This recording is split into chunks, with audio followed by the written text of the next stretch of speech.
Greetings all. I pray all is well. You know, my message is always changing the vibration of this planet with love, and what conversations can we have to assist in this process. So this one was like, I say it was kind of personal, but well, it is, because you know, it was dealing with, you know, that space of loneliness, and you know, what it taught me. You know, what, first of all, I realized that loneliness is only mental. Loneliness is in your mind. It's not really a reality unless that's how your belief system is set up. Because you know, I hadn't been in a relationship for a long time, and so at first I thought there was something wrong with me. But then as time went on and I started to learn more about myself and learn more about life and my own thought process, and you know, things to do, you know, learn more about myself, this is when a lot of stuff changed. Because I realized that you know, relationships require a lot of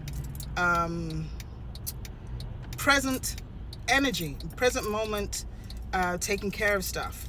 And that when you go all in, you may forget things about yourself. You may forget how to operate. Because I know when I was married, you know, it was a case of you know, I wanted my family together by any means necessary. I wanted my family. I never wanted to be a single parent. And so, you know, I kind of put up and dealt with things that I shouldn't have. You know, in hindsight, you realize, nah, you shouldn't have dealt with that. But it wasn't from a space of loneliness. It was a space of, my fear was being a single mother. Henceforth, I became that. But that was one of the best things that happened to me. So anyway, now, fast forward, moving forward, I'm like, okay, I'm not in a relationship, so is something going on with me?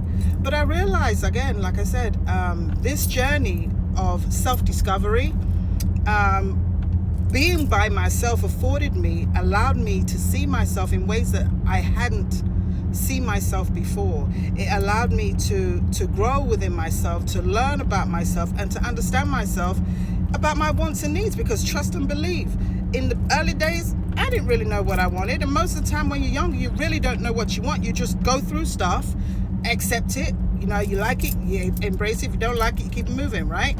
But then I started to really question my wants, desires, and needs. And I had some, you know, when you have some things about you, these are not even, what's it called? Non-negotiables, right? So yeah, I realized, oh, for me to feel a certain way in my space, certain things are non-negotiable. And I was okay with that, because I realized, you know what I mean, if I don't take care of my understanding of my wants and needs and be able to verbalize them, nobody else is going to be able to do what it is that I need, or be able to understand it from that perspective. So this space of a kind of loneliness was not really lonely. It gave me the opportunity to learn about me. And like I said, loneliness is a state of mind, because, you know what I mean, when you're alone, you're not really alone. You know what I mean? First of all, the spirits are everywhere. But two, you know, if you're in love with yourself, if you love your own company, you will never feel lonely. And that's why in the pandemic, when you had to stay at home, I was like, shoot, this is my natural space. I can stay here for a bloody week and not come out.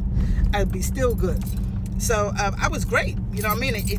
I didn't feel like claustrophobic, or, you know what I mean, like I've lost touch with. No, this was a normal space for me that I thoroughly enjoyed. But yeah, this space of loneliness. Like I said, when you have an opportunity to be with yourself and understand yourself, you start to recognize the things, your wants and needs, and realize what's important. Because if you don't take that time out, you're going to end up going through stuff that you don't want to go through, but you know, you try it anyway, just because, you know, there's no other thing to say what you don't want. But when you actually sit with yourself and ask yourself certain questions, you start to realize, oh, I don't like that. Oh, I don't want that. You know, and really understand what it means. Because when you said, do I like rock music or something, and be like, no, that's a poor example. But like, if, you know, do I like clubbing all the time? You know, do I like to party every night. Back in the day, yeah, that was a different thing. Because younger, you know what I mean? You have no pause. I was out all the bloody time. But as I got older, it's like, no, this is not what I want. And I don't need to feel that I need to be out all the time, you know what I mean? It's not something that is a necessity for me. Or polygamy. I'm like, well, no, I don't want it. So it's not even a thing. I remember my best friend, she said to me, you know, don't say what you don't want, just say what you want, because if you don't want it, why are you saying it? Because it's not a necessity. So, you know, like you have the non-negotiables, well, there's no need to put it out there. You know what I mean? You don't put it out there, then you're straight, because there's no need. And so this space has taught me so much about myself. I learn about myself, of my wants, needs, and desires, and I'm able to stand on them strongly, that, you know, to maintain boundaries. I can say no and be okay with saying no and not have to worry about, oh my gosh, there's going to be some kind of retaliation because I've said no. It's like, no, I'm good. But this came from me learning about myself. And so this video was about, you know, loneliness, but and what it really isn't. And the fact that this space actually gives you an opportunity to really love and learn about yourself, because you have to love aspects of yourself. You have to love yourself to be able to see and value your choices and your wants and your needs. If you don't value your choices and wants and needs, other people will always overstep your boundaries. Always. That is, one, because it's teaching you that you don't have boundaries. Two, they're going to do what they can, get away with whatever they can. So if somebody is always stepping over your boundaries, it's because you are boundaryless, and they can step over it. But you have to be the one to set that stage and be like, no, this is as far as it can go, and that's it, and keep it moving. It's like you don't have to, when you're confident and strong and loving in yourself, that space is that space of lacking of boundaries is not a thing. Because one, loving yourself lets you know that you're not going to allow anybody to take the piss or to overstep their boundaries. And that's the beautiful part of loving yourself, because you, like I said, you get to know who you are, what you want, why you want it, and what you don't want.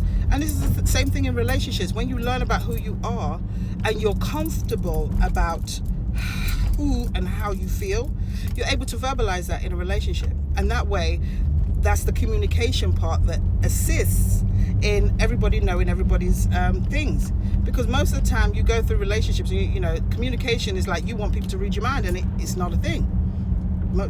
Some people can, but most of the time it has to come from a space of communication. And communication, the only way you get comfortable in communication is being comfortable in yourself and understanding your wants and needs, because then you're able to verbalize what it is that you want. And if you have to verbalize what you don't want, you can say it from a space of strength within yourself.